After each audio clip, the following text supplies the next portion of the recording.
থাইরয়েডের প্রবলেমের কারণে বেশ কয়েক বছর আগে ওয়েটটা আমার অনেক বেশি বেড়ে যায়। তখন আমি বেশ কিছু অসুস্থতা ফিল করি, যার কারণে আমাকে ওয়েট গেইন করার জন্য অনেক বেশি যুদ্ধ করতে হয়। একটা সময় আমি সফলও হয়েছিলাম, সেই জার্নিটাই আজকে আপনাদের সাথে শেয়ার করব, হয়তো বা কারো উপকারে আসতে পারে। আসসালামু আলাইকুম সবাইকে। আলহামদুলিল্লাহ আমরা ভালো আছি, আশা করি আপনারাও ভালো আছেন।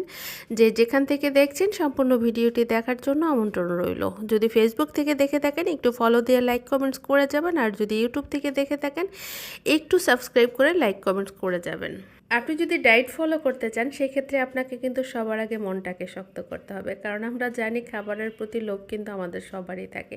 তার চাইতে বড় কথা হচ্ছে প্রয়োজন। আমাদের কিন্তু খাবারের প্রয়োজনও আছে। তো আমি যেটা করেছিলাম সেটা হচ্ছে সবার আগে আমি মনস্থির করেছি যে আমাকে ওয়েট গেইন করতেই হবে। আর যেহেতু আমার থাইরয়েডের প্রবলেম ছিল সেহেতু আমাকে ওয়েট গেইন করতে খুব বেশি কষ্ট হয়েছে। যেখানে মানুষ 1-1.5 মাসে অনেক ওয়েট গেইন করে, সেখানে আমি 6 মাসে 15 কেজি ওয়েট গেইন করেছিলাম। আর সেই জার্নিটাই আজকে শেয়ার করব আপনাদের সাথে। মূলত আমি ডক্টর জাহাঙ্গীর কবিরের ডায়েট চার্টগুলি ফলো করতাম, তার ভিডিওগুলি খুব বেশি দেখতাম এবং মূল একটা থিম আমি আমার অন্তরে গেঁথে নিয়েছিলাম, সেইটাই আমি ফলো করেছিলাম। সকালবেলা ঘুম থেকে উঠে আমি বরাবরই খালি পেটে গরম পানি খেতাম তখন।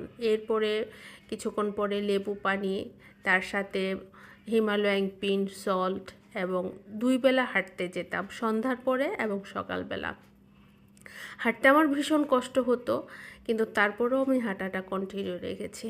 আর খাবারে সকালের নাস্তায় খেতাম হচ্ছে 2টা ডিম পোচ অথবা ডিম সিদ্ধ। তবে ডিম পোচ বা সিদ্ধ যেটাই খেয়েছি তার সাথে আমি এক্সট্রা ভার্জিন কোকোনাট অয়েলটা খেয়েছি, মাঝে মাঝে বুলেট কফিও খেয়েছি। এখন বলতে পারেন যে বুলেট কফিটা কি? বুলেট কফিটা মূলত চিনি ছাড়া, দুধ ছাড়া ব্ল্যাক কফিটা আপনার ব্লেন্ড করতে হবে কোকোনাট অয়েল দিয়ে। তবে বাজারে থেকে কেনা সেই কোকোনাট অয়েল না, এটা হবে এক্সট্রা ভার্জিন কোকোনাট অয়েল। এটা একটু এক্সপেন্সিভ, তারপরেও আমি সেই সময় কিন্তু অনেক বেশি ট্রাই করেছিলাম। কন্টিনিউ চিয়া সিড খেয়েছিলাম সকালবেলা খালি পেটে। চিয়া সিডটাও কিন্তু অনেক বেশি উপকার করে। আর চিয়া সিডে আমি সবচেয়ে বড় যেটা উপকার পেয়েছিলাম, আমার কোষ্ঠকাঠিন্য দূর হয়েছিল এবং আমার জয়েন্টে কিছু ব্যথা ছিল, গ্যাস্ট্রিকের প্রবলেম ছিল, এই সমস্যাগুলি কিন্তু আমার এই ডায়েটের পরে একদম ভালো হয়ে গেছিলো। দুপুরের খাবারের তালিকায় ছিল একদমই শসা আর সবজি অথবা মাছ মাংস। 6 মাস, দীর্ঘ 6 মাস আমি একদম কার্বোহাইড্রেট অ্যাভয়েড করেছিলাম। মানে ভাত, রুটি, চাল জাতীয়, আটা জাতীয়, চিনি জাতীয় যত খাবার আছে সব আমি অ্যাভয়েড করেছি।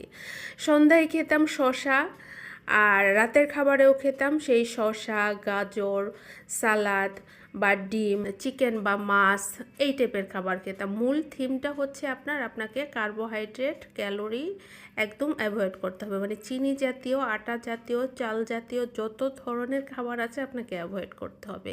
তাহলে কিন্তু আপনি ওয়েটটা খুব সহজে গেইন করতে পারবেন। হ্যাঁ, এর মধ্যে কিন্তু শরীরে দুর্বলতা আসে। সেই দুর্বলতা কাটানোর জন্য আপনার এক্সট্রা ভার্জিন কোকোনাট অয়েলটা, ডিম আর মাংসটাই সবচেয়ে বেশি আপনাকে উপকার করবে। এই জিনিসগুলি যদি আপনি খান তাহলে কিন্তু আপনার শরীরের দুর্বলতাটা অনেকটাই কমে আসবে। আমার যেহেতু থাইরয়েডের প্রবলেম ছিল, যে কারণে আমার 6 মাস সময় লেগেছিল আমার 15 কেজি ওয়েট কমাতে। কিন্তু আপনারা যদি ট্রাই করেন আপনাদের হয়তো বা আরও কম সময়ে অনেক বেশি ওয়েট গেইন করতে পারেন, আপনারা যদি জাস্ট এই ডায়েটটা ফলো করেন। এতক্ষণ সাথে থাকার জন্য ধন্যবাদ। ভালো থাকবেন, সুস্থ থাকবেন। আল্লাহ হাফেজ।